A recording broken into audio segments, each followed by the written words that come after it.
मग तुला देशपांड्यांच्या मुलीशीच लग्न करावं लागेल. देशपांड्यांच्या मुलीशी मी लग्न करणार नाही, का? कारण तिला शाळेतल्या मुलांबरोबर बिड्या ओढायची सवय आहे. एक तर आपली लाकडाची वखार आहे, इथे येऊन बिड्या ओढल्या तर वखार जळून जाईल. असं?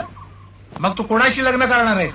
माझ्या हृदय मंदिरात मनीषाची तस्वीर आहे तात्या. एवढी फॅशनेबल पोरगी आमच्या घरात शोभणार नाही. शोभली नाही तर ती मला आवडलेली आहे, कारण ती माझी तस्वीर आहे, मोहब्बत आहे तात्या. ओरडू नकोस. कोण ओरडलाय? अरे तुझ्या आहे ना, त्या तस्वीरीला फ्रेम करायला माझ्या इस्टेटीतलं एक लाकूड सुद्धा मिळणार नाही. मशनात गेलं तुमचं लाकूड, आपल्या इस्टेट जाळली तरी जळणार नाही एवढी इस्टेट आहे माझी. म्हणजे ओली लाकड आहेत. तात्या, एक वेळ मला फ्रेम मिळाली नाही तरी चालेल, पण मी तस्वीर सोडणार नाही. आपने कभी किसी से मोहब्बत की है तात्या? मी मोहब्बत केली नसती तर तुझा जन्म झाला असता का रे गाढवा? पण जन्म व्हायला मोहब्बत करावी लागते. कोणत्या गाढवाने सांगितलं तुम्हाला? काय? मोहब्बत की नहीं जाती तात्या, मोहब्बत हो जाती है. असं? मनीषा से मुझे मोहब्बत हो गई है तात्या.